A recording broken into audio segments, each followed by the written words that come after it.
Good evening, everyone, and welcome to the fourth session of the first module of the City of Bowie Workforce Development and Life Skills Training Program for spring 2021. We are going to give everyone just a minute to log in, and then we will get started. Thank you all for joining us this evening for the last session in April. Just as a reminder, we still have 2 more sessions in May on the 11th and the 18th covering entrepreneurship and innovation. You'll get an email from me with the registration link for signing up for those courses. And I will go over that again at the end of this presentation. Once again, welcome everyone. This is the 4th session of the City of Bowie Workforce Development and Life Skills Training Program for spring 2021 on Tuesday, April the 27th. This evening we'll be covering effective communication and relationship building with Tia Younger and Karen Katrinik of Bowie Youth and Family Services. We will then take a 5-minute break and reconvene at 7 p.m. with a presentation on healthcare careers by Kim Rich. As always, if you have any questions, please raise your hand. We will unmute you, or you can type it in the Q&A.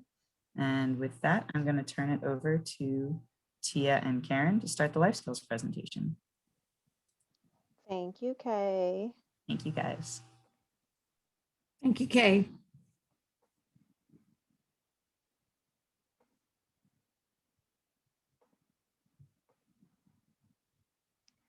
So welcome again, everybody. Today, as Kay mentioned, we are going to be talking about effective communication and relationship building. As a reminder, we are working from the Botvin Life Skills Training Transitions course. Everyone should have a student guide. If you can see me, the student guide looks like this. If you have not gone by City Hall to pick up your materials, please do so. There's a lot of good information in the student guide, and all of it we're not able to cover in detail because of the way this session is set up. So we refer pretty frequently to the student guide, and it is intended to be a resource that you can look back on, build on those skills on your own time as well.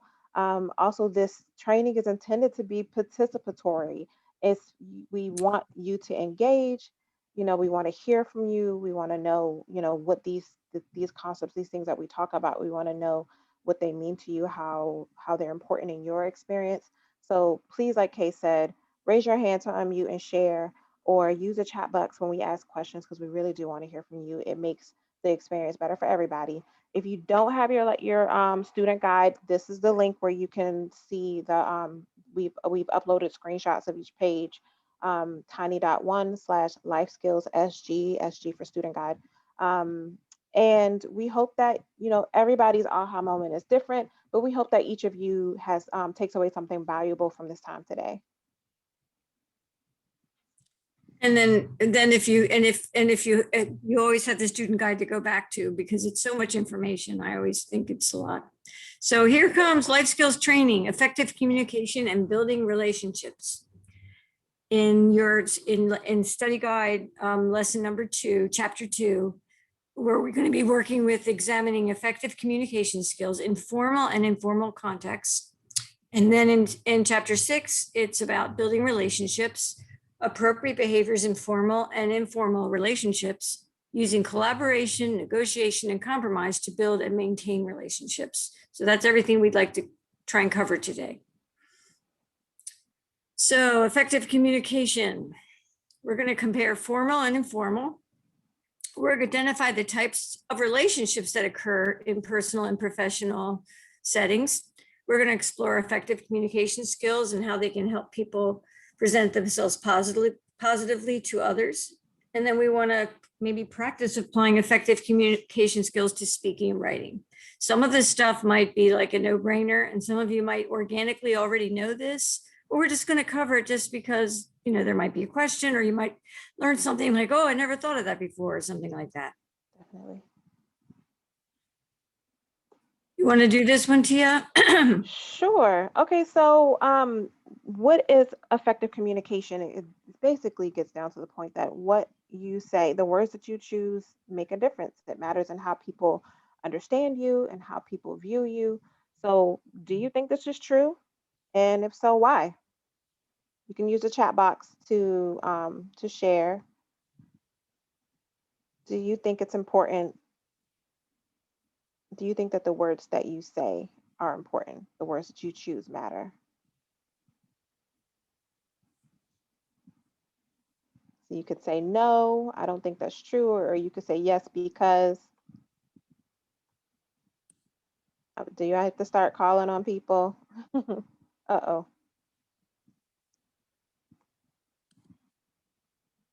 Okay. What about, has there ever been a situation where, okay, thank you, John. Your words are important because it reflects how you feel. And Christopher, the words we choose matter because what you say can be hurtful or harmful. Alicia, yes, it's true because something you say can hurt someone and break them down. That's very true. We find that all the time. Things that people say, sometimes people don't even mean say anything negative, but they're just, if you're in a negative disposition, you could say something hurtful to bring someone else down. It's kind of cyclical. Noah says, yes, it's true. There are many ways to say little things. And your tone also impacts the words you choose. That's very true, Noah. Thank you for bringing that up because it's like, so you can say the same thing in different ways and it could be taken it completely differently by the person who hears you. um, the next question is, are there ever situations where it's not a good idea to share your feelings? I feel like that's like a kind of a no-brainer question. But does anyone give me an example of a time when they shared their feelings but then like thought maybe that they should not have done that, maybe in different contexts? We know we've done that, right? Yeah, Some, it's funny. It's funny, Karen, because I think a lot of times in a professional office environment, um, I think the easiest example I think of is like staff meeting, because a lot of times, when you have several people in a room when you're all trying to get things done, if you just off the top of your head say something that could lead to another conversation, you might think, oh man, I should have kept that to myself because, that conversation didn't need to happen right now. That's like an easy example. Um, but yeah, the words you choose matter. And, when you say them matter, the tone you use matters, makes a difference.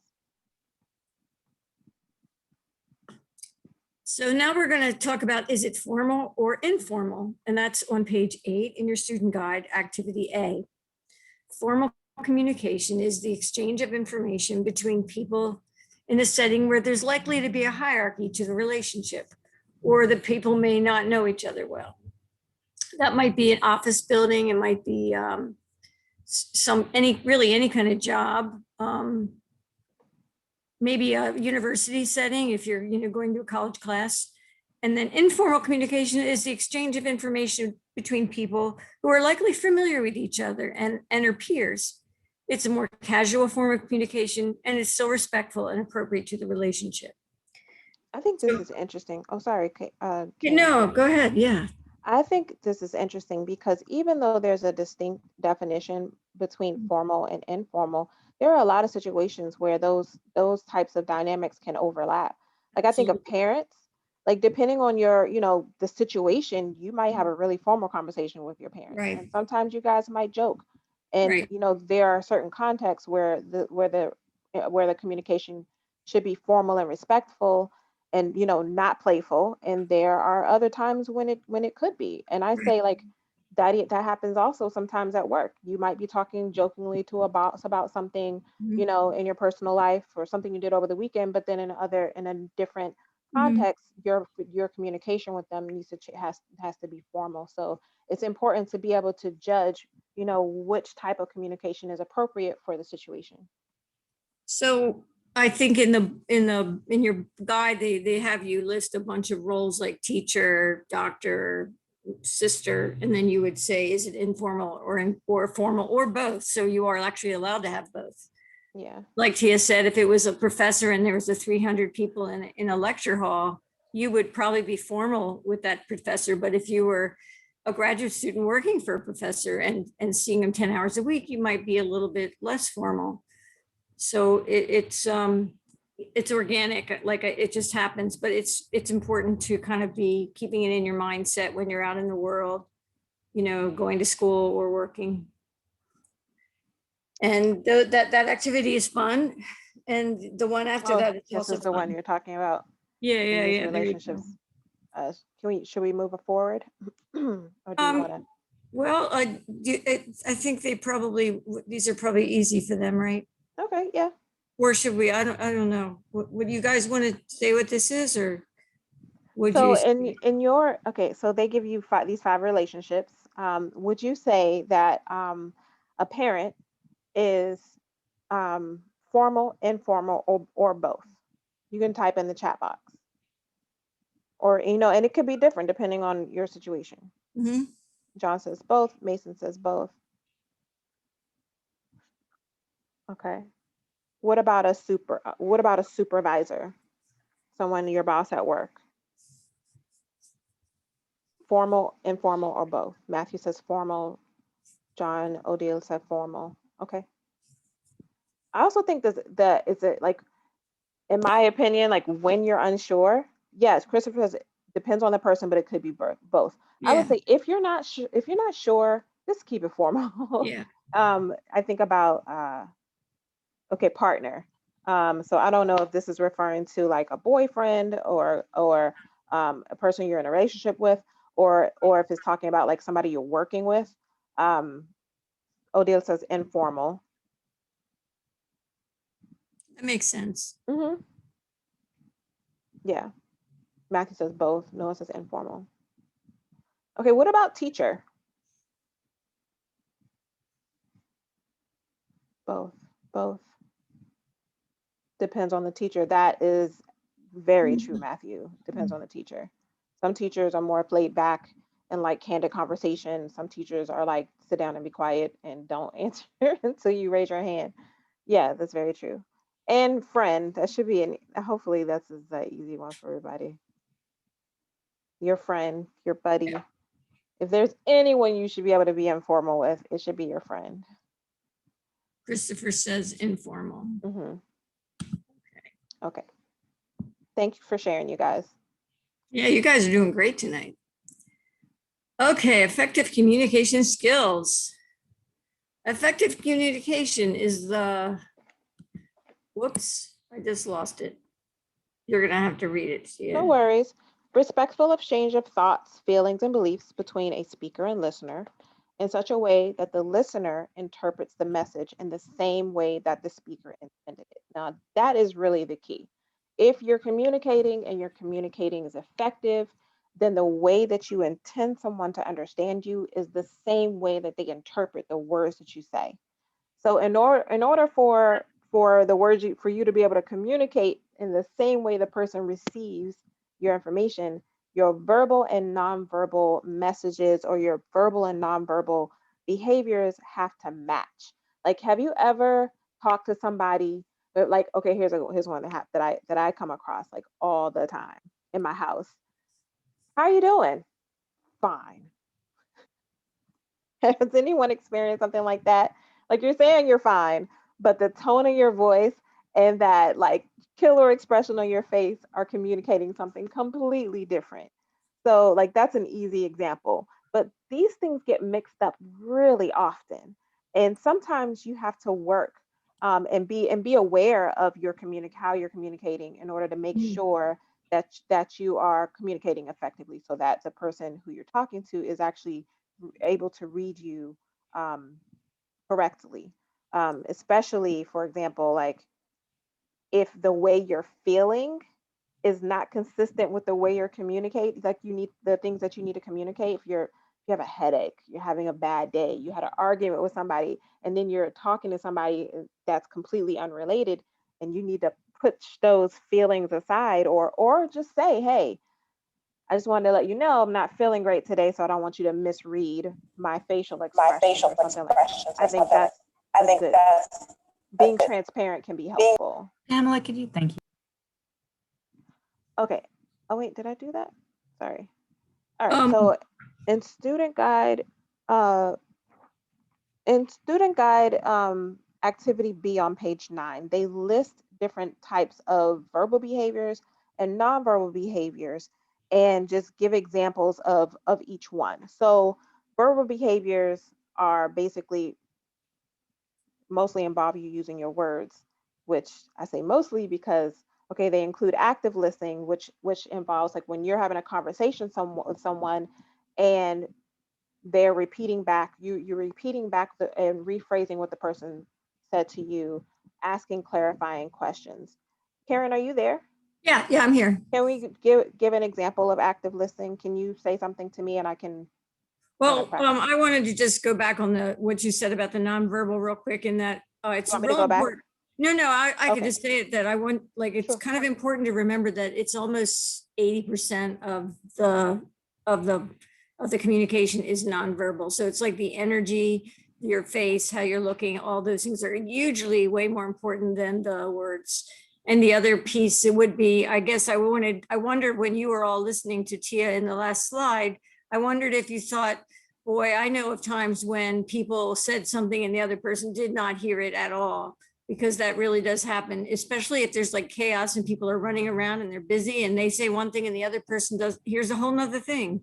So it's really important to be mindful, and people are really going to want to be with you and work with you if you're a good communicator, because they'll be able to count on you. And that's just something I wanted to share. So with active listening, you are showing with your body and your face and your eyes that you are really hearing them. And then you might repeat back something that names the emotion or the most important piece of what they said.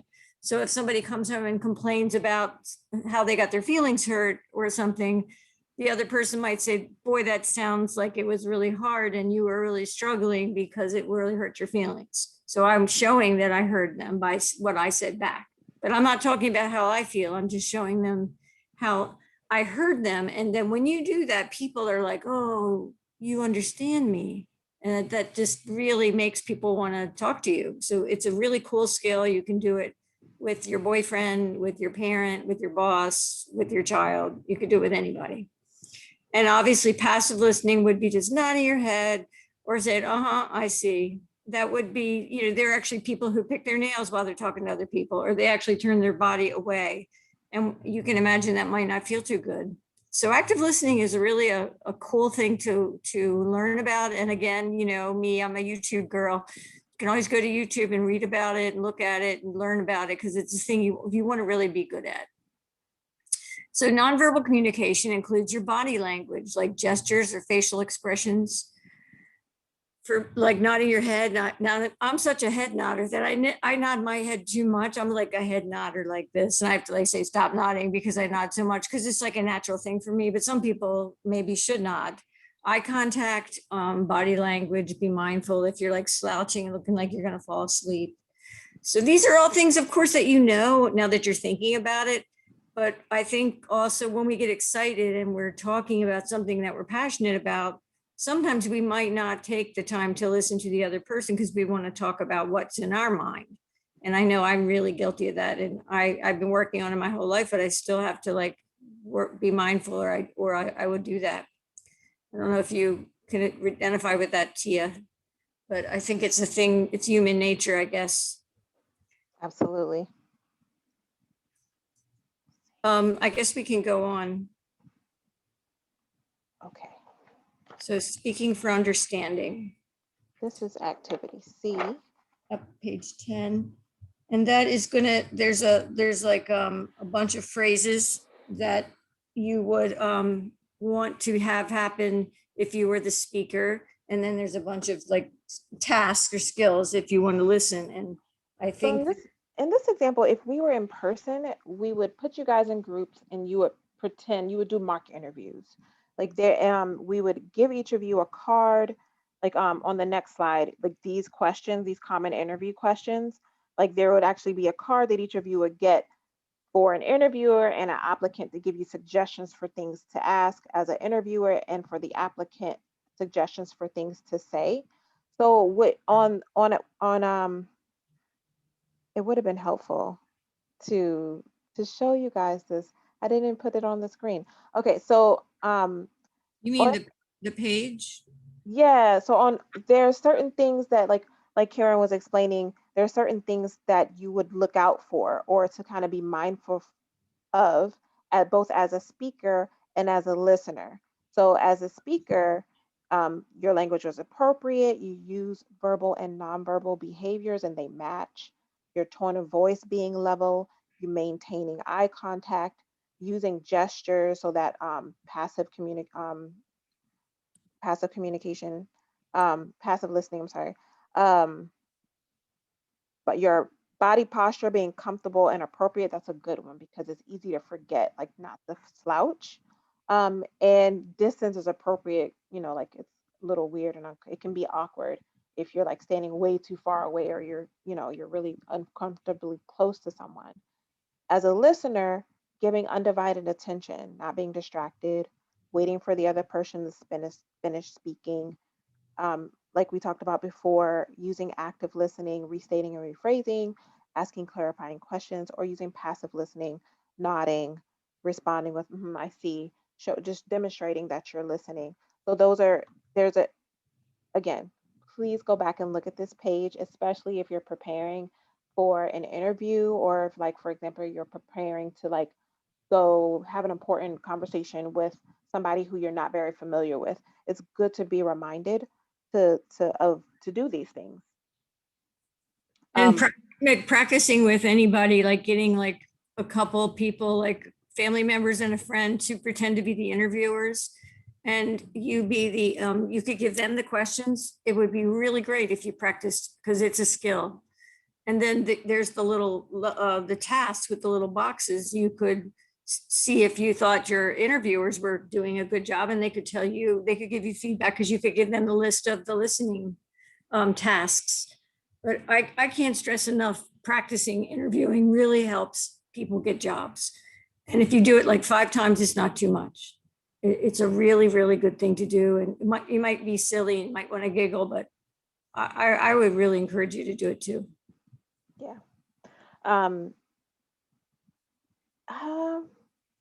Yeah, like if we were in person, we would practice interviewing each other to practice these skills. This kind of dynamic doesn't really, it's not the best for this, but I'm sure that many of you have applied for jobs or will be applying for jobs soon. Or a college interview. Absolutely. So these are some, if just like Karen said, it's always good to practice those things before you go into those situations. Google what are some questions that I might be asked in an interview, or Google like what are some questions that someone may ask in a college interview. So, and practice asking yourself those questions, talk to yourself in the mirror, talk to someone else you know or trust so that you can be comfortable answering those questions. Think those things through before you're in the situation. These are some questions, some interview questions that we would normally give in the in-person class. But I think we can just move forward. Is that okay with you, Karen? Yeah, but you definitely practice and don't be afraid to let there be a little bit of silence after the question comes, because you're allowed to gather your thoughts and then start talking slowly. If you don't have anything to say, you'll have more ideas as you talk. So you have to like tread water until you get another idea. Don't be shy. Yeah. It's a fun thing. And the more you do, the better you're going to get at it. That's very true. Yeah. Okay. Speaking for understanding. Oh, wait, no. This is for written communication. Okay. And that's activity D, page 11. And they actually show you in your guide a formal email written out. And then they show you one that's kind of like way too casual. And so again, informal or formal, you have to have a greeting. You have to be aware of grammar and punctuation, positive tone, organize your message well for understanding, definitely proofread it and then change it around if it doesn't read well, and then verify your written message is appropriate to the relationship. Hey, Karen, can I break in here real quick? Sure. I have another minor thing that relates directly to email and email accounts that you guys realize that you've done the settings this way. So as you start doing more professional communication and sending emails, especially to potential employers, you want to make sure you know what name your email address displays on in their inbox. I've gotten some great emails from people over the years, even people participating in this program, but the name displayed on the email was something that was not their actual name and was probably a funny joke when they set the email address up 3 or 4 years earlier, and no longer made them look super professional when I got an email with a name attached to it that was not in fact their name. So those are settings that are different in every email client, but I strongly urge you, as you start using your email accounts for professional communication, to go and make sure that the settings say your actual real name and not a funny goofy nickname. You may now continue, Karen. Sorry for breaking. Like Pinky Cupcake Icing #2 or something. I'm thinking specifically of someone named X the Rat Lord that I got an email from 2 years ago and I've literally never forgotten. Was that the actual email, or that's the That name was the that came up? display name associated with the email. So that the same is true for your actual email Yes, address. yes, that's why I was Pinky Cupcake Icing Yes. at gmail.com. Yeah, so a lot of young people, and it's perfectly fine when you're not applying for jobs, have really fun and quirky email addresses, because you can make your email address whatever you want. But you want to be mindful of what your email address is when you're seeking employment or applying to colleges. You might not want to have Pinky Cupcake one, you know. You might want to just, get your first name dot last name if you can, or something, really straightforward and simple, that so that people don't prejudge you by, your email address. You could have a separate email for business stuff too. That's another way to go. Absolutely. So these are things to keep a lookout for when you're writing, and a lot of this is maybe, kind of intuitive for some people, but it's important to be mindful of it, even if you think it's a no-brainer. So the way that your greeting starts, you should always have a greeting when you're writing an email. Dear Mr. So-and-so, or, good afternoon, whoever. Don't just jump right into the topic. Check your grammar and punctuation. I know that there are, I can't remember what's the thing nowadays that will check your grammar for you. Can't remember the name of it. Somebody said something. Is it, well, spell Grammarly. check? Yeah. Well, yeah, spell check does, but I know that there's thanks, John. Grammarly is a free like app or whatever that will automatically check whether it's email or your Word documents or whatever you're doing. Convey a positive tone. So it's good to go back and read over what you write to make sure you don't sound too harsh. Organize your message well for understanding. That's also something that could be good to go back and, look back at it again. Review and revise, and, verify your message is written appropriate to the relationship. So make sure you're not being too friendly if it's a formal relationship. And also don't make sure you're not being too formal if it's an informal relationship, because that could also be awkward.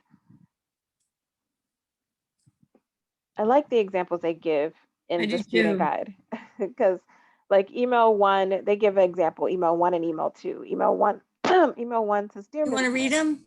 Sure. Dear Miss Smith, I'm writing to request an extension for my assignment due tomorrow. As we discussed last week, my source has been unavailable due to illness. We have rescheduled our appointment for tomorrow, and I expect to get the completed assignment to you the next day. Sincerely, Joe Marsh." That's email 1. Email 2 says, "Remember I told you I didn't think I could work on Tuesday?" Like abbreviation for Tuesday. Well, I was right. Things happened. See you, meaning like letter C, letter U, next week. And the closure is R. So clearly, email 2, you would never send that to somebody who is your employer. I don't care how comfortable you are. I can't imagine a situation where you'd be comfortable enough to send that. And I mean, whereas much as we use abbreviations when we're texting people, I think generally, I know text is used a lot more often these days, even in formal relationships. You just want to try to avoid over abbreviating things when you're communicating formally, even if it's a text. So yeah. Do you have anything to share, Karen? To add, I'm sorry. I think it makes sense. And if you're ever in doubt, if that's not your strength, you could always get somebody to look at your email if it's an important one. Yeah, exactly. That's a great suggestion. A lot of times people will see things that you don't notice. Yeah, or you just didn't think of it. Mm-hmm. Okay, now we're going on to chapter 6. and it's very connected to chapter 2, and it's about building relationships. We want to identify the appropriate behaviors associated with different kinds of relationships. Again, like Tia said, it's intuitive, but maybe there'll be a new thought that you didn't have. We're going to analyze the similarities and the differences between formal and informal relationships. And we're going to explore how collaborating, negotiating, and compromising are related to building and maintaining relationships. So that's a lot. That's a lot of stuff. Page 34, activity A, is a big circle that says formal and a big circle that says informal, and they overlap for the both. And then they have tons and tons of words all around, and you're supposed to say, does it go informal or both? And you'll look at that when you see your book, but it's different types of relationship require different types of behavior.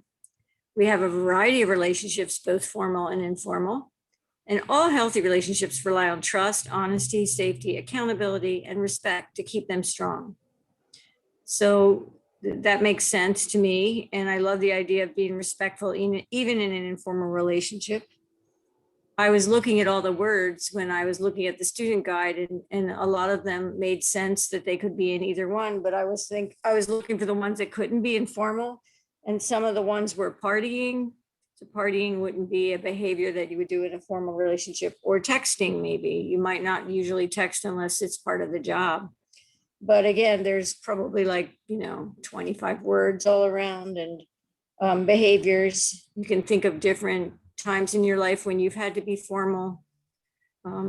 Yeah, definitely.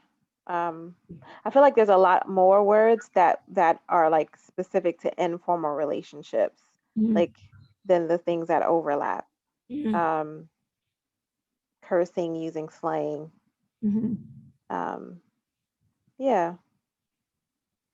And that's a value judgment that people decide for themselves if they're going to curse and use slang with their friends. Some people maybe do a little, some people do a lot. And again, that's a lifestyle. Yeah. And it's just like the conversation we had about communication. Yeah, it depends on the nature of that relationship. And it's your job to judge, what's appropriate. Right.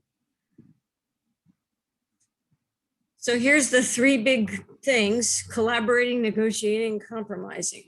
And that's page 35, activity B. And basically it's descriptions of each one. Yeah, we're going to go into each of using these this in detail. Right. So this slide Right. is just introducing those 3 topics. Okay. So collaborating is working together. Negotiating is, you can see there, you're each doing a part. And then meet me halfway would be the compromising. And that helps build relationships. So collaborating involves people coordinating their skills, effort, and knowledge in order to reach a common end. Steps for collaborating: agree on the end target and determine the tasks required to accomplish it. Identify each individual's strengths and determine who will do which task, and evaluate whether the plan is realistic, and then revise and reevaluate if necessary. So that might happen in the business world. It actually does happen in the business world constantly. People in the city of Bowie are constantly collaborating on things. You've also seen it on like Survivor, that TV show, when they are on a team and they have to stay alive. Sorry, Karen. Go ahead. No, go ahead. I said, I'm sure you guys have all had like projects that you had to work on with a partner at school too. So it's the same absolutely. concept. And sometimes if you don't know somebody and you have to work with them and collaborate, you end up having a bond that is useful, which, I think is cool. So spoken phrases for collaborating would say, well, we've agreed on this, or the team has chosen, we can, working together, we came up with. So it's about giving everybody kind of, not credit, but just saying that we're all together on this, not about you by yourself. And did I miss one? Oh no. Oh. I don't know, I lost the slide here. So I'm just going to read the information about negotiating. Okay. Negotiating involves people in a disagreement working together to come to an agreement so that everyone feels their respective interests are satisfied. So it's also known as a win-win. So the steps in negotiating are: one, agree that the solution will be fair and realistic for all concerned. Two, identify common ground. Three, resolve disputes by bargaining. Four, reach an agreement and specify the details. And five, verify that the agreement satisfies each person's interests and is acceptable to all. So now here are some of the phrases that you might hear when you're negotiating. I hear what you're saying, but I think. I understand your point of view and would like to suggest. How about this? What do you suggest? Can we agree on that point? I'm willing to do this if you can do that. So you're weighing the options so that everybody gets something that they want.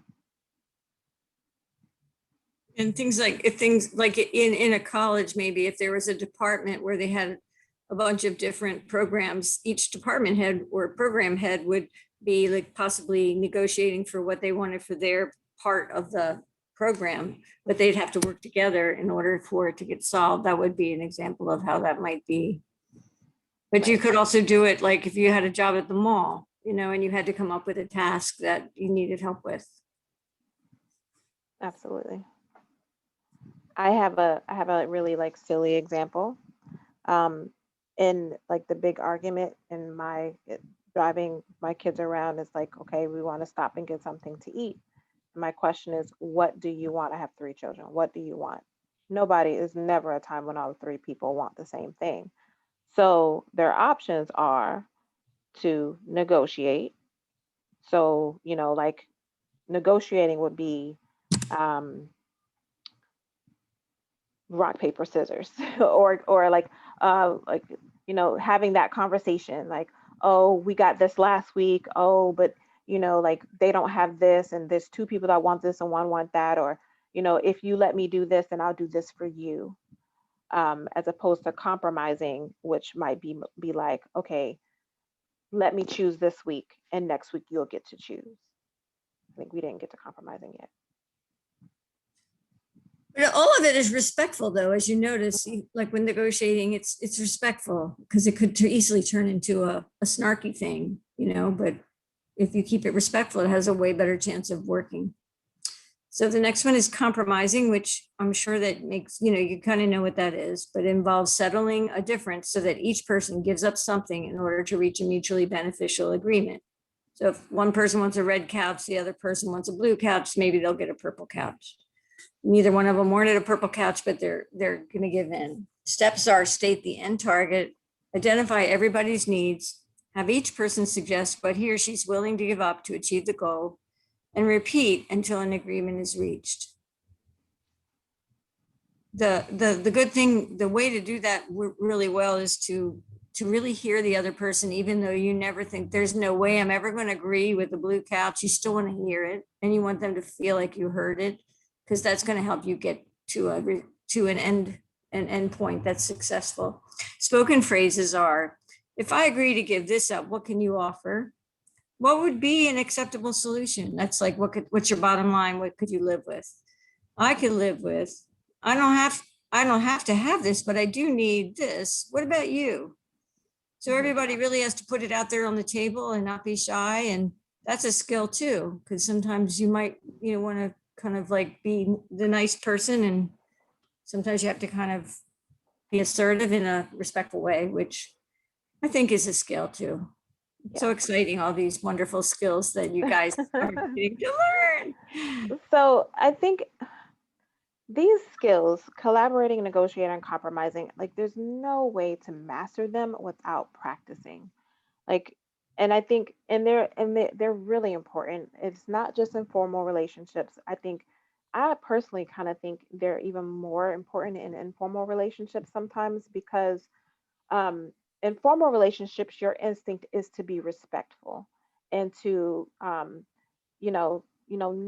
really get into situations where you have conflict, but there's conflict in every situation. So I don't know, that's its own thing. But the reason why I think they're really important for informal relationships is because they're not used a lot of times. Like you get in an argument with a friend and your emotions fly. Whereas if you practice the skills of collaborating, negotiating, compromising, you can avoid getting to a place where your relationship is in jeopardy because you and your friend have different goals or have different desires. And I think important being able to communicate and to say, hey, we can work this out. What is it that you want, and how can I, this is what you want, this is what I want. How can we work together? How can we, you know, I'll give up something and you give up something so that we can both come together in a happy medium. Being able to do that can help save a relationship. So ways you can get better at it would be to read, listen to podcasts, Google whatever it is you're trying to figure out to see if you get more ideas. Talk to people for feedback, somebody you trust. Engage with somebody who's kind of like a mentor to you. You could even work with a therapist. And then you can ask for constructive feedback from your teacher, employer, or mentor. When I was in question. Yes. Have you guys had situations where you used these skills? Where you've That's collaborated, Yeah. where you've negotiated, or where you've had to compromise? I'm going to guess they have. If anybody's willing to share, you can type it in the chat box or raise your hand to unmute.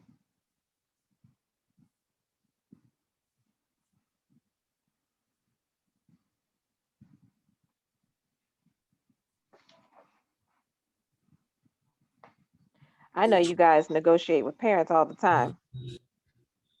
Yeah, that's true. Like you want to buy those shoes. You want to stay out late. Oh, here comes where we can go for the summer. Choosing a place to eat with brothers. Choosing where food you want to eat out. Negotiating where we can go for the summer. Ooh, I want to hear how that went.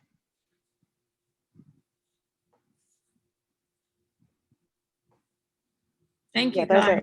Thanks for sharing, guys. Yeah. And there, like you always, I don't know, I personally, there are some people who are really good at negotiating for you. And those people will leave you, end up feeling like you decided something and they end up getting what they want. Something you can get really good at it when you work at it. The trick is the reactivity when you get all charged up and you're like, oh, like, you know how we talked about the brain a couple sessions ago, where if you're in your lower part, you don't have any rational thoughts, you can't negotiate because you're offline. If you don't let that happen and you do the deep breathing like we did last time, you have more chance of coming across as rational. Because sometimes you might be arguing about something you really, really care about, and it's like a big deal. So you might have more emotion than you were planning on, and that might get in the way. So the breathing is like your magic power, your superpower that we talked about last week. So I'm just kind of reminding you of that. Absolutely. Mason says, had to collaborate with classmates for school projects and negotiate with parents and brother what's for dinner. Thanks, Mason. That's a good one. Really.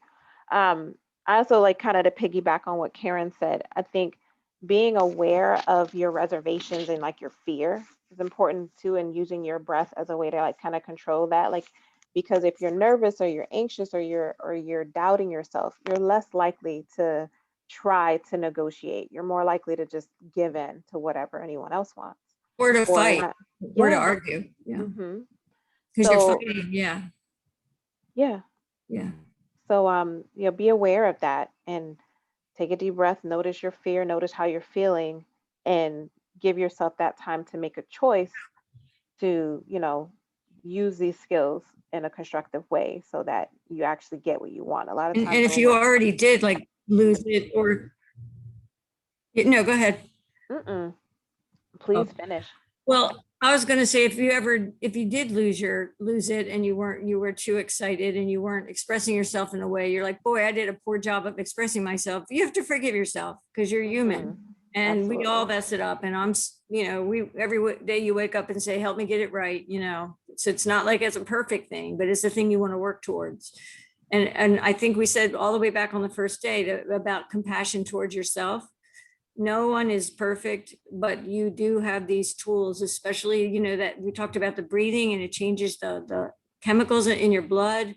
It really can help you in whatever, school, job, relationships. That interview. It just helps you like be more present and maybe more, just more rewarding of a day. So I hope that that's somebody's aha moment, Yeah. because I'm sprinkling out magic dust all over that one.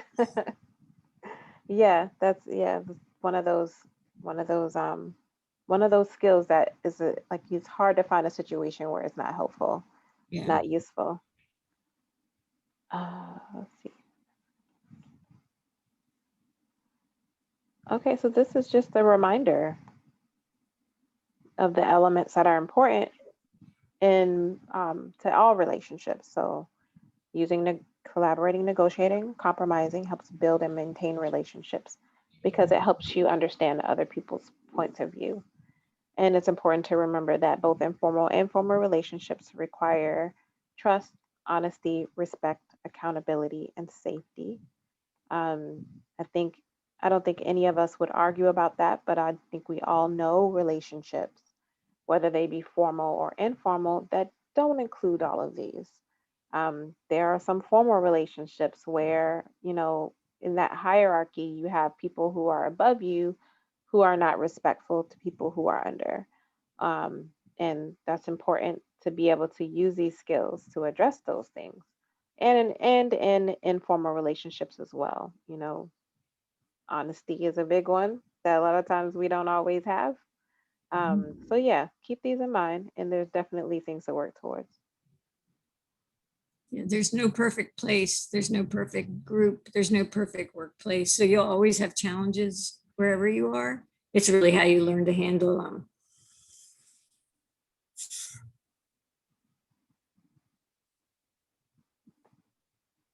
Okay, does anybody have questions or things they want to share? I think this is all we have for you guys today. Want to remind you guys that these resources are available to you. You can download these resources at tiny.one/youth resources. Please do, in case you ever need them or have a friend that may have need of someone to talk to. And then this is our contact information at Bowie Youth and Family Services. We do have crisis counselors available Monday through Friday, 10 a.m. to 5 p.m., but those are also the local 24-hour numbers. And I know that Kay does put these slides up on the website, so you always can look back if you need to. We've really enjoyed working with you, and it's weird that it was a COVID not in person thing, but I think you all should give yourself a pat on the back for doing this because it says a lot about you as a person. And, I really respect that. And I know that Tia feels the same way, that we really wish you well. And if there's Absolutely. anything, that we could ever do, don't hesitate to ask. All right, thanks so much, Tia and Karen. That was a great presentation. As always, guys, if you have questions that you want to follow up with Tia and Karen offline, feel free to email them, or you can contact me if you didn't get their contact information, and I will share it with them. So as always, we are now going to have our break. We will break until 7 p.m. and then we will reconvene with an introductory video about healthcare careers and a STEM presentation by Kim Rich. So everyone feel free to get up, stretch, move around. I will give everyone a 1-minute warning and then we will reconvene at 7. Thanks, guys. Thank you. Thanks, Kay.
All right, everyone, this is your 1 minute warning. 1 minute warning. We will be reconvening at 7 p.m. to start with healthcare careers.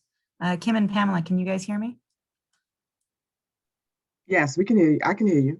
Okay. Yes. So we will have a short introductory video, as you can see, by Trudy Hall, who works with the Laurel Medical Center and the Bowie Health Center. That's going to be about 5 minutes, and then I'll turn it over to you guys to start presenting, okay? Okay. Okay. So once again, everyone who has gotten up to get a drink of water, stretch, get away from the computer, we will be reconvening in about 30 seconds with an introductory video. So please get back to your computers and we'll start in just a little bit. Thanks, everyone.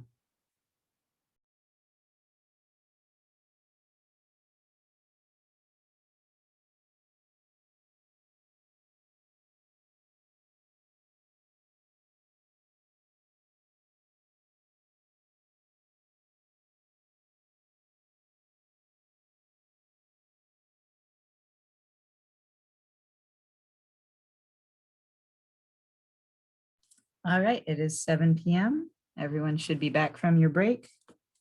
As I said, we will now have an introductory video by Dr. Trudy Hall, and then we will have the presentation on healthcare careers with Kim Rich and Pamela Tolson. So everyone should be back at their computers, and I'm going to start the video.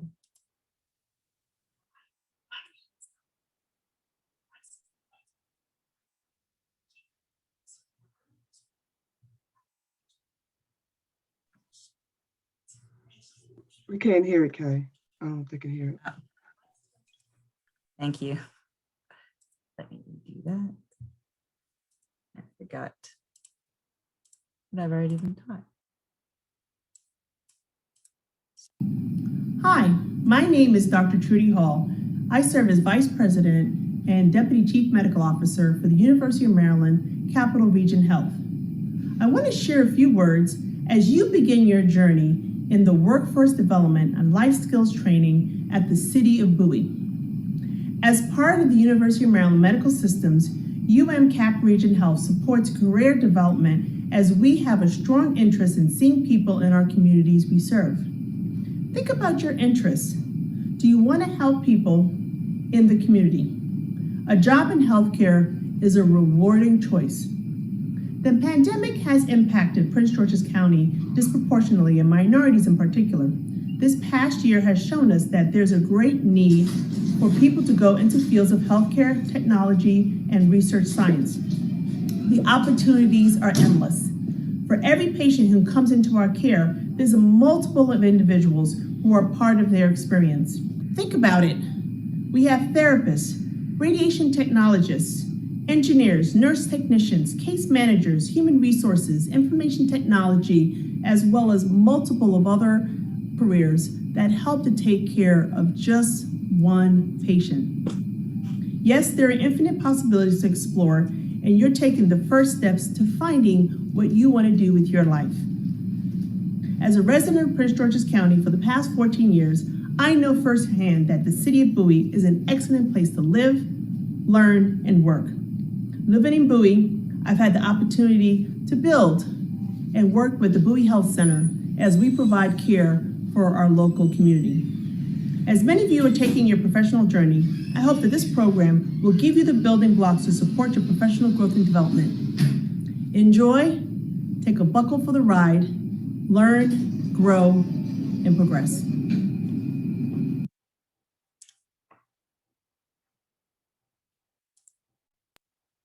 All right, I'm now going to turn it over to Kim and Pamela. They are going to present on healthcare careers for you guys. As always, please raise your hands if you want to say something. I'll unmute you or type in the chat box. And with that, I'm turning it over to Kim and Pam. All right. Thank you. Can you all hear me okay? I can hear you, yes. Okay, great. All right, I'm going to go ahead and share my screen. It's going to be a PowerPoint presentation. But before I do that, I want to introduce myself, and then Pam will introduce herself. My name is Kim Rich. I'm a registered nurse, been a nurse over 35 plus years, in OBGYN pediatrics and some internal medicine, but very little in some oncology as well. I have a bachelor's degree in nursing and a master's degree in information management, which really focuses on nursing informatics. Okay, Pam. Good afternoon, everyone. My name is Pamela Tolson. I am also a registered nurse. I have been a registered nurse for 18 and a half years, but I've been in the healthcare facility for over 30 years. I started as a nursing technician, and I worked my way up to manager, and I'm currently a case manager. And I live in the Bowie area.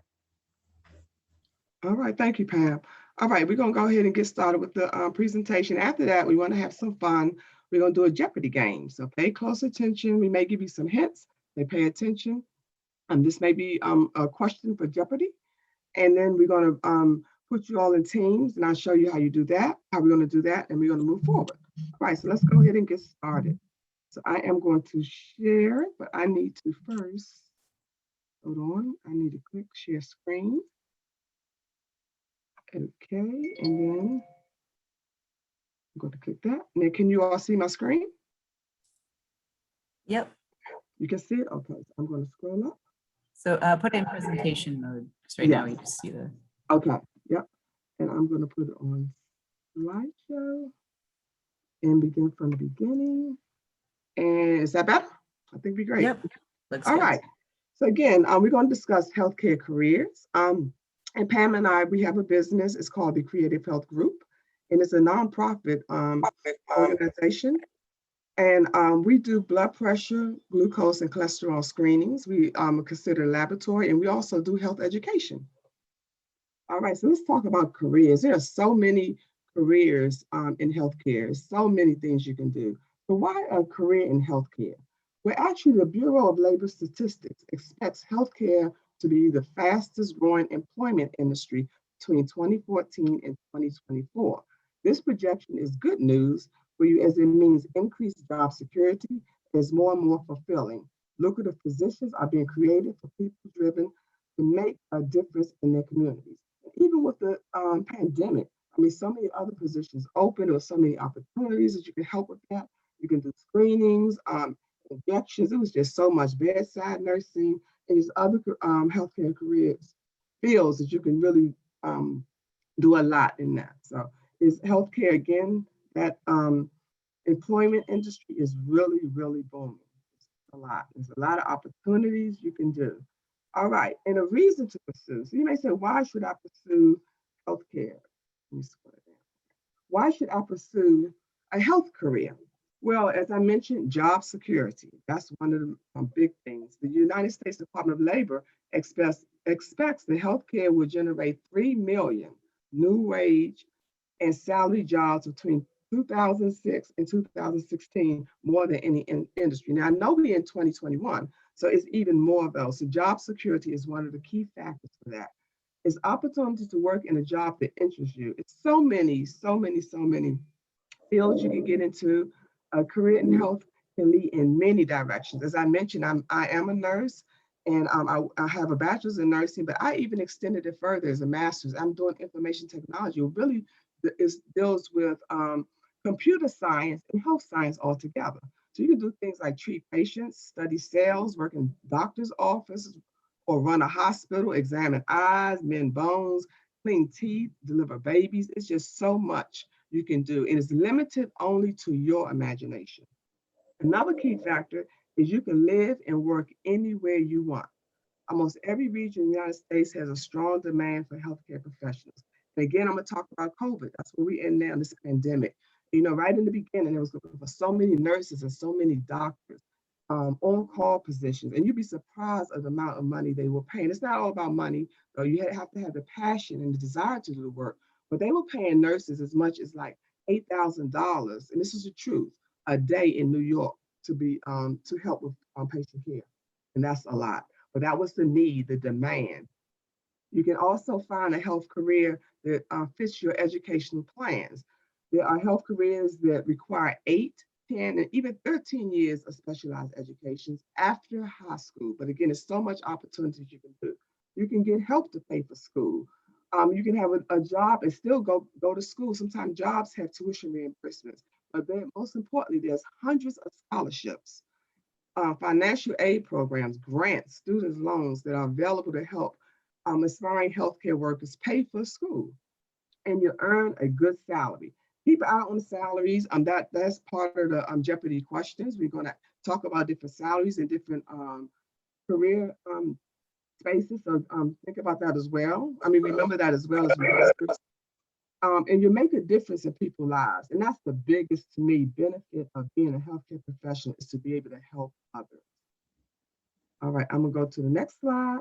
Now, what we're gonna do next is go into different types of careers in healthcare. Okay, so each one now, I'm gonna start off with medical assistant. That is one career in healthcare. And remember this, because some of this is gonna be on a Jeopardy game as we play that. But what is a medical assistant? A medical assistant is a person who completes administrative tasks. They can work in a doctor's office or hospital, and it requires training.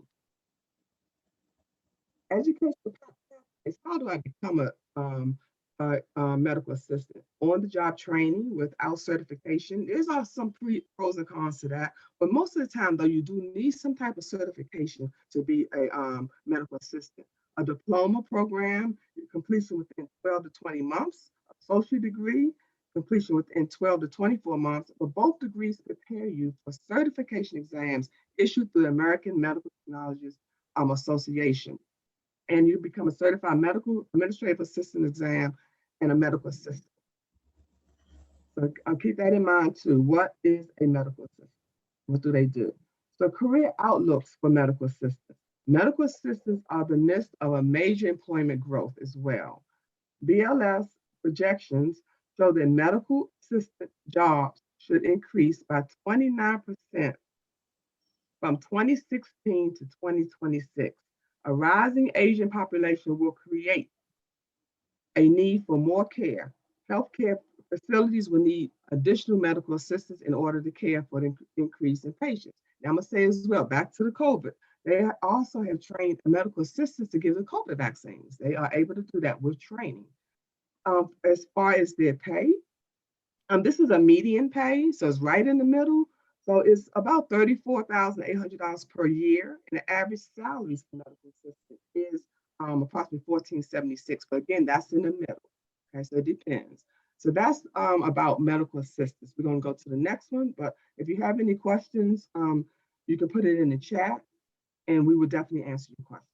Okay, so now Pam is going to talk. Oh, I'm sorry, I have something else. I'm sorry. Medical assistants without certification. So remember, I said you can be a medical assistant with certification or medical assistant without certification.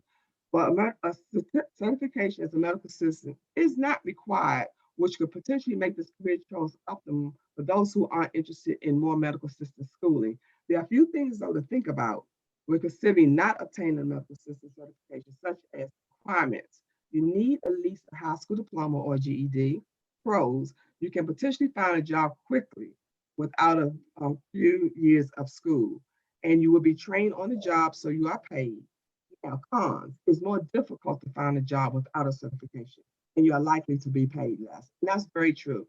If you are applying for a medical assistant job, you have a degree, another person, your same age, graduate from the same school, same grades, everything, apply for that job with no education at all or certification, more than likely that employer is going to choose the one who has some type of training. Keep that in mind. So keep in mind, if you decide to do medical assistant, think about definitely getting medical assistant with certification. But again, it is an option, not many choices, because many employers want you to have a certification.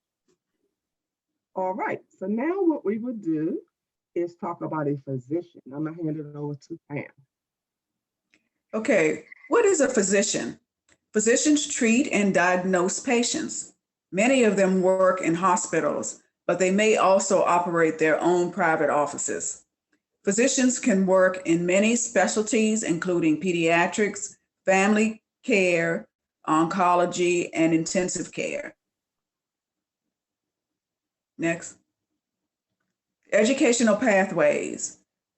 The person who is pursuing a license as a physician, they attend a college, earn a bachelor's degree, which takes approximately 4 years. They take the medical college admissions test, which is known as MCAT. They attend medical school. They earn a medical doctorate degree. And then education generally lasts for 4 years. They complete a residency once they decide what specialty area that they really want to go into. Sometimes it takes a while to kind of figure out what you really want to pursue, whatever your passion is. They complete a residency program, depending on the specialty. Yes, like I said, as a resident, anywhere from 3 to 7 years. Most residents usually complete their program in hospitals. They obtain their licensure. All states require physicians to become licensed before allowing them to practice medicine. And they get their certified to advanced career. Certification is not required, but it may increase employment opportunities. A professional designation can demonstrate that a doctor is an expert in a specific area of medicine. Example, certifications by the American Board of Medical Specialties. So that takes a while to, all of this going up, it takes a while to be certified as a physician. But in the long run, it pays off because it's something that you want to do and you're passionate about it and you can do it for the rest of your life. Career outlook for physicians. Overall, employment of physicians and surgeons is projected to grow 13% from 2016 to 2026, faster than the average for all occupations. Job growth is projected due to increased demand for healthcare services by the growing and aging population. That is really true, because right now, as we see, we have a lot of aging populations, and once physicians are established in the hospitals, they can go to hospitals, they can go to clinics, but you see a lot of physicians now with this community health services and public health. They're able to go into the homes because some of their physicians aren't able to come to the hospital. So it's like a home care service. They, along with a nurse, they're able to go to the home. And I think that's excellent. Yeah. This prior to the pandemic, physician salaries in 2020 continue to grow. The primary care physicians reported earning an average salary of $243,000 compared to $237,000 in 2019, while specialists earned an average of $346,000 compared to the $341,000 that they earned in 2019. Okay. All right, thank you, Pam. So just remember what is a physician, and also remember the salary range. So what is a registered nurse? And this is my passion. A registered nurse may perform a variety of duties.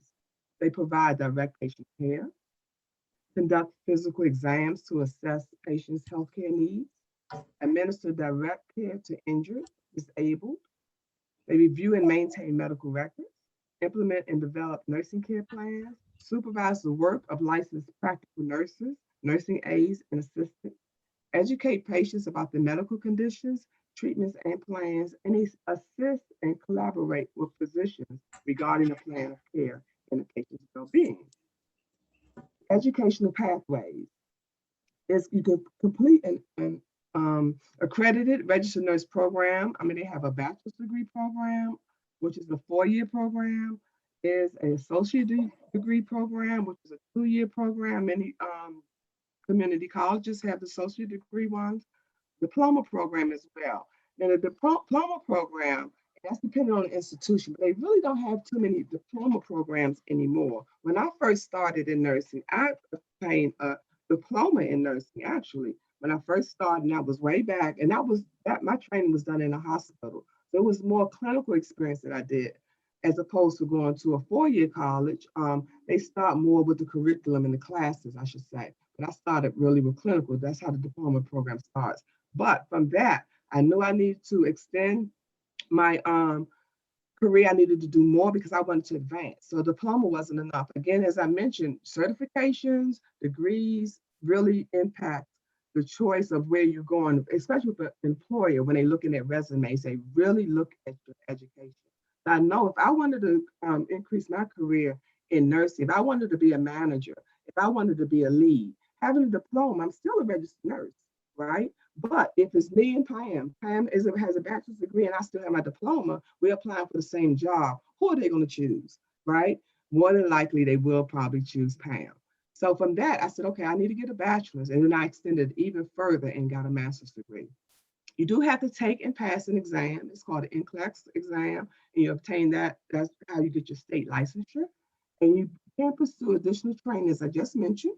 You can become a certified nurse specialist, a nurse anesthesia, a nurse anesthetist, nurse anesthetist, and also a nurse practitioner and a nurse midwife. So you can pursue additional training as being a nurse once you get your bachelor's degree.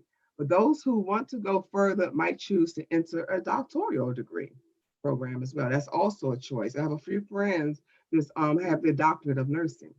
So that's there as well. So those are educational pathways. Now let's talk about the career outlook for nurses. From 2016 to 2026, the registered nurses are expected to see a 15% increase in employment. And that's according to the Bureau of Labor Statistics. That's what they're saying. Since nurses are a vital part of most healthcare organizations, the need for this position will likely continue to increase over time. And it has really, really increased. Again, back to the pandemic, it's really, really increased a whole lot. The median salary for a nurse, right in the middle, again, is $73,000, and it goes as high. It says more than 111. Let me go back. The lowest 10% earn less than $52,000, and the highest 10% earn more than $111,000. But actually, from experience and knowing, it's really even higher than that. I know some nurses making $180,000, $190,000, almost $200,000 a year as a nurse. Yes, as a registered nurse, but with extended education. Okay, so that's the career outlooks for nurses. I'm gonna jump now to dental hygienists, and I'll let Pam take that one. What is a dental hygienist? Dental hygienists are oral health professionals who are responsible for preventing and treating oral diseases. Dental hygienists work in a dentist's office, cleaning patients' teeth before, during, and after a dental procedure. Dental hygienists work side by side with dentists, orthodontists, and other dental professionals. Okay. Educational pathways.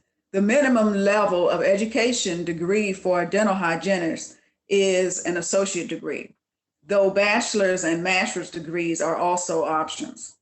Associate degrees take approximately 2 years in a 2-year program. Associate degrees provide you with the necessary level of education that is required for licensing. Bachelor's degree is a 4-year program designated for dental hygienists who are interested in more specialized care, like practicing or developing programs within the public health and school settings. A master's degree takes 1 to 2 years in the program, and it allows you to teach, conduct research, or work at an administrative level. Okay. Career outlook for the dental hygienist. Employment of dental hygienists is projected to grow 20% from 2016 to 2026, much faster than the average of all occupations. The demand for dental services will increase as the population ages and as research continues to link oral to overall health. The median annual wage for dental hygienists was $76,220 in May of 2019. The median wage is the wage at which half of our workers in an occupation earn more than that amount and half earned less. The lowest 10% earned less than $53,130, and the highest 10% earned more than $103,000. $12,340. All right, moving right along. What is a physical therapist? So physical therapists, basically, they help patients recover from illnesses or injuries. Physical therapists use their hands and special equipment to work out different muscles in a patient's body and build strength. A physical therapist may help an athlete recover for a game or a car accident victim regain the ability to walk. Most of these professionals work in physical therapy clinics or rehabilitation centers. So that's about physical therapists. So there are different educational pathways for physical therapists as well. There's different options. Option one, you can get a bachelor's degree. That ensures you have the prerequisites. You have to ensure you have the prerequisite for this program. You can take the GRE, which is a common standardized test that is used to measure students' ability to succeed in a graduate level degree program. Option two, as a freshman in undergrad school, you can take a specific prerequisite class, such as anatomy and physiology, biology, chemistry, and physics. Apply for the program that accepts freshmen. So that's another way you can get into it. And then you will earn your degree. You have to pass a test though. It's the National Physical Therapy Examination test you must take to become a physical therapist. So those are some of the educational pathways you can do as well. Career outlook for physical therapists. And again, it's projected to grow. All of these healthcare careers, as we mentioned, the growth, the percentage of growth is just wow. It's really, really a lot. But it's much faster than the average for all occupations. That's what they're saying for physical therapists. The demand for physical therapy will come in part from the large number of aging baby boomers who are staying more healthy, more active later in life than their counterparts of previous generations. The median pay is $89,440. And again, that's the median right in the middle. And that's as of May of 2019. So that's about a physical therapist. So now we're ready for questions. I'm not sure if any questions came up. And then we will go into the Jeopardy game. Let me do escape. I think that's how I can get back, right? And are there any questions? No questions so far in the chat. No questions? Okay. So we Again, guys, these ladies are both professionals in their field. So even if you don't have a question related directly to the presentation, if you have some questions you always wanted to know about healthcare professionals and how they work, this is a great opportunity to ask those questions. Yep. So what we're going to do, I'm going to pull up the Jeopardy game and we're going to have fun with that. So I want to, what we so can do. To reshare your screen, you need to end the current share because it only I do? Okay. time, and then you have to reselect whatever program you want to share, I guess your browser. Okay, so let me stop sharing, right? Because you don't see the Jeopardy game now, right? You don't see anything? Yeah, right now we just see the presentation that you just Okay, so let me stop. Thank you. And let me do share screen again, and then I can pull up Jeopardy. There it is, right there. Okay, so I believe we have still, is it 11 or 12 people on? Yeah, we still have 11 people here. Okay, I was going to break it into teams. We have team 1, team 2, and team 3, but go by your first name.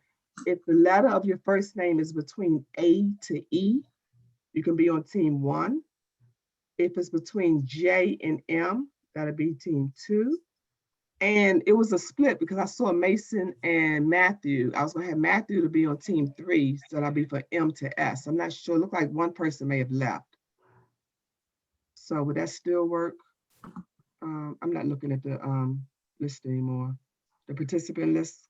Yeah, that should work. Still should work. Okay. So if you don't know what group you are in, can you say something in the chat? If you're ready. So again, we do. Sorry, we have a question related to healthcare careers. Okay. So Noah would like to know what major difficulties would you say come with being a healthcare specialist? Major difficulties? Some people say really, and it may vary, it's based on the person, but some people say it's the hours. You know, when it's healthcare and it's snowing, it's like a foot of snow outside, right? A blizzard. You have to go to work. You still have to go. People are still sick, people still need care, and you are essential personnel. To keep that in mind as well. But things happen, you know, and some people say, well, wow, you know, that may be a reason not to be one, because of that, or maybe reason it may not impact anyone. But that's one of the things that I can think of are the hours. And another thing I can think of too is you work every day, right? And with that, when I'm saying that, how the government jobs, you may work Monday through Fridays and you have Saturdays and Sundays off. But no, with healthcare, generally, depends what field you get in, is weekends and weekdays. When I first started, not when I first started, but I've done like weekend alternative shifts where I only work Saturdays and Sundays and off during the week. That helped, but then I got tired because all my weekends was given up. But then it's so much flexibility. If that's still an issue, you still can work around it. Now, Pam, do you want to add anything else you can think of? Add to the long hours, and because we are in central personnel is when we have to come in rain, sleet, snow, whatever. It has come a long way since we started nursing. Before, we had to try to get our own self there and get ourselves back home. But now we just call the nursing office and they come and get us. They provide us places to sleep. They provide us food, and they also help us to get back home when we do. And the pay is rewarding. Yep. All right, good question. Excellent. Any other questions? Was that the only one? No other questions so far. Okay. All right, well, we keep going. Let's get to the fun part. So again, team one, first name between A and E. You're on team one, okay, and I'll keep up with the scores. Team two, first name between J and M is on team two, and in team three, between I guess it'd be N and S now. Let's say that between N and S for team three. Okay, so it should be 4 people on each team, and one team should have 3, because I believe one person left, so it's no longer 12. Okay, that sounds good. All right, so we can start with, I guess we can start with team one. You want to pick a category and whatever category, these are the categories. Feel free to type in the chat. You have degrees, top 5 salaries, career outlook for healthcare professionals, true or false, or who am I? Okay, so let's take a stab at it. You have to go from here to, you have to go down the row. So what you want first? We have who I am for 100. Who am I for 100? Okay, what team would that be? So the question is, blank works side by side with the orthodontist and other blank professionals. Who am I?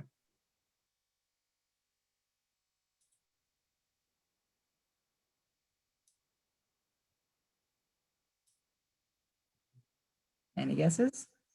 Any guesses? And someone can steal it if team one doesn't know. Someone guessed nurse. Okay, let's see. Apologize for my dog. Dental hygienist. Remember, orthodontist is dental. So okay, so good try. All right, let's go back. We have someone raising their hand, so I'm going to allow them to talk and be the person to pick the next category. So Noah, go ahead. You can unmute yourself, please. Okay. What is degrees for 300? Degrees for 300. Oh, degrees for 300. I got it. Okay, and that's Noah, right? So that's team 2. For 300. In order to obtain this type of medical degree, you must complete 4 years of college, pass the MCAT, and graduate from medical school. So team 2, what is the answer?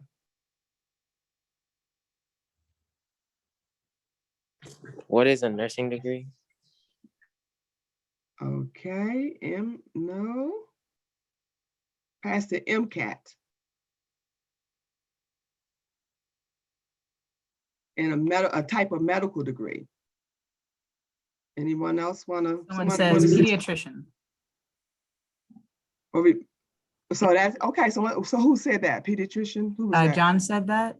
John. Okay, so that's correct because the answer is what is a Physician. A doctorate degree. So we'll give you that. So what was that for 300? 300. That was team 2. Okay. All right. Okay. Let's go back. That grade out. Okay. That's what we have left.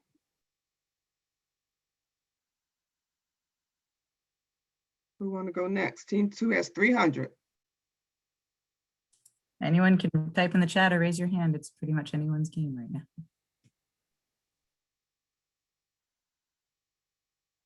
All right, Chris, you can unmute yourself.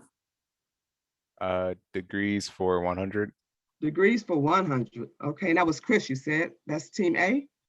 Okay, what does a student receive after attending a 12 to 20 months medical assistant program? They receive a what? A license or Oh, you close. A shoot. certi- You close. A medical assistant program. So they are medical assistants, and it's like a license. You know what? I'm gonna give you that one. Oh shoot, I didn't mean to do that. I messed up. So that was for, what one did you say? 100 degrees 100. for 100. Yeah. Okay, so I hit the wrong thing. So we're gonna say, what is a diploma? And that is a degree. So yep, you got it. So we had, that's team 1, right, Chris? Yes, team 1. Okay, team 1. All right, good job. What is a diploma? All right, who want to go next? So team 1, 100, 2, 300, team 3. Actually, team 1, I'm sorry, when you get it, you can go again. So pick something else, Chris, that team 1. True or false 100.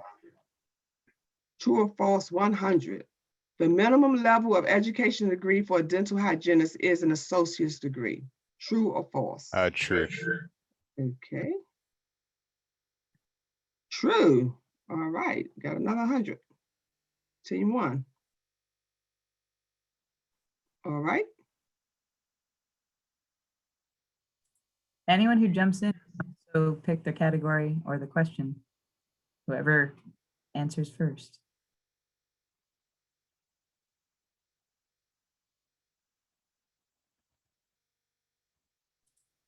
Anyone? We have true or false for 200. Matthew requested. Matthew, okay, that's team 2. Matthew, okay. It generally takes at least 8 years to obtain an associate degree. True or false? False. Okay. The answer. Is that the I answer? I did it again. The answer is false. That's team 2. All right, team 2, you're doing good.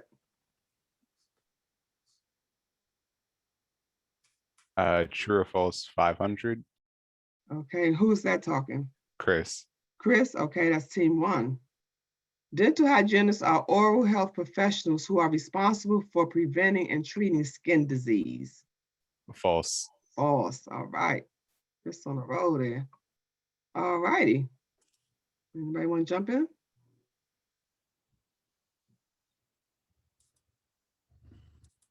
True or false 400. That's Chris again. Yeah. Okay. All states require physicians to become licensed or pass the MCAT before allowing them to practice medicine. True. True. Yep, absolutely. All righty. We have Matt requesting true or false for 300. Matt, okay. Matt, that's still, we're team 2. All right. A medical assistant may help an athlete recover from a game or car accident victim regain the ability to walk.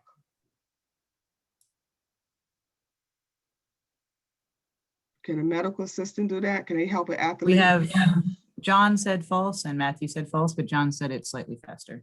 Okay, so that's correct for team 2. All right. We're done with true and false.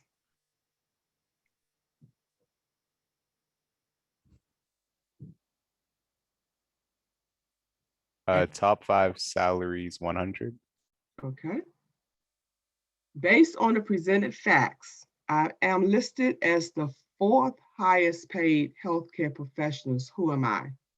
That's kind of a tough one. You know, the 4th highest. What is Someone said sorry. physical therapy. Sorry, Chris. Physical therapy? Okay, let's see what that is. What is a registered nurse? And who was that said that? John said physical therapist, so. John, so that's a J, right? So I'm supposed to minus team 2. Okay. All righty.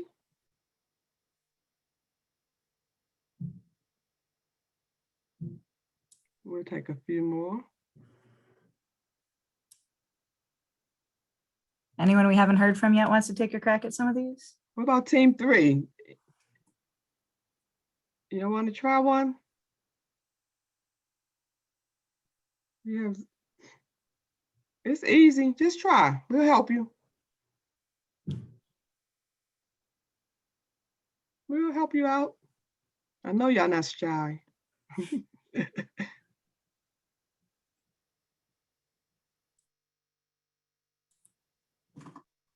Odile said, who am I for 400?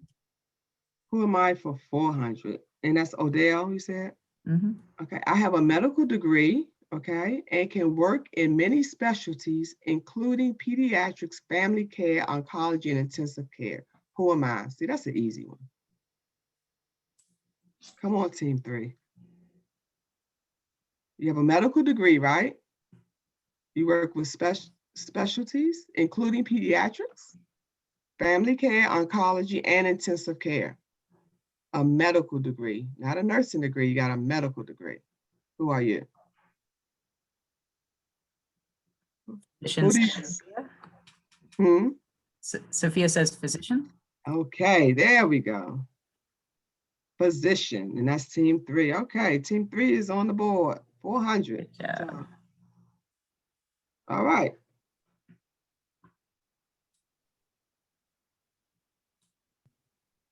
Anyone else? Team 3, you want to take another stab, or whoever say it first?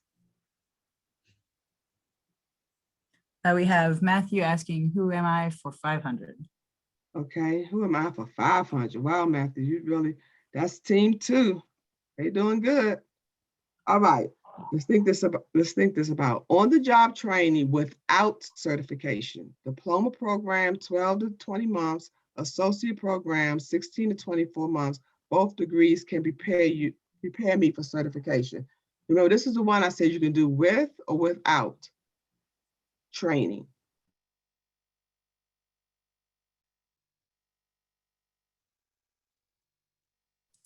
Medical assistant. All right, there you go. Medical assistant, that was team 2, right? Yes. Okay, team 2. All right, team 2. Uh-oh, team 1. Come on, Chris. Team 1 trying to catch you. Top 5 salaries for 500. Okay, wow, they're going big now. Based on the presented facts, I am listed as the 2nd highest healthcare professional. Who am I?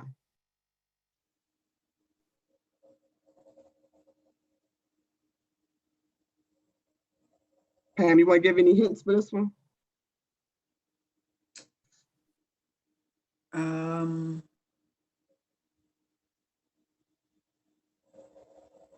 No, they can work it. They can. Okay, I thought you had it up on your end. No, I didn't. Okay, that's fine. The 2nd highest. So who did we have? Let's see. We talked about the physician. Someone, you said dentist? Okay. Oh, physical therapist, but that was a good Sophia try. guessed anesthesiologist. Yeah, the answer is, what is a physical therapist for that one? Anesthesiologist. Yeah.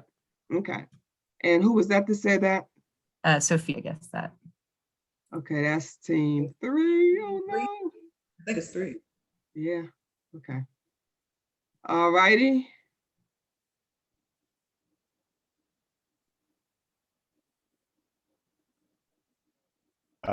Degrees for 200.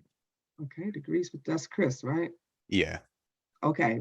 This is an easy one. The RN can obtain a blank after completing a 4-year program. What type of degree? Bachelor's. Bachelor's. Yes. There you go. Okay. All right. Okay, guys, we're gonna have this be the last question, and then Last one. Okay. So one more. So team 1 and 2, y'all close. 1,300 and 1,200.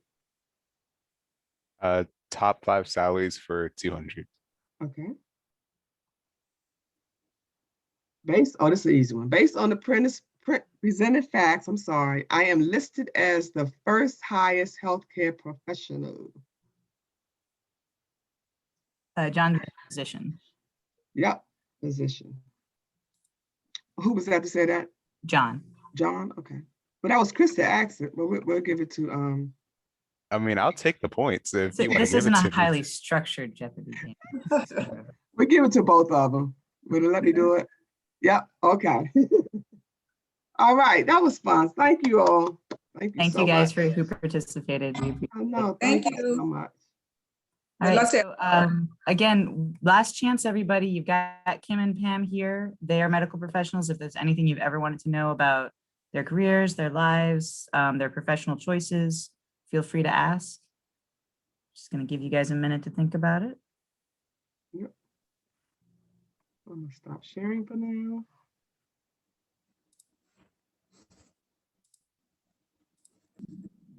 All right, I'm gonna reshare this information with you guys. So as always, all of the presentations we've done tonight, all of the handouts, all of the supplementary material, the PowerPoints, and eventually a recording of the presentation that we just went through will all be available on the city website, cityofbowie.org/worktraining.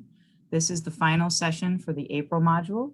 We will beginning in May, have the second module on innovation and entrepreneurship. As I said at the beginning, those will be again on Tuesday evenings, May the 11th and May the 18th, starting at 6 p.m. with Incubate, who has been working in business development in Prince George's County for a number of years, so they are very experienced. I will send an email out to you guys with all of that information and the registration link, so you need to be sure to register for that course. And in the meantime, if you have any questions for me, any questions for any of our presenters throughout the month of April, feel free to get. And I just want to thank everyone again for being and enjoying the program.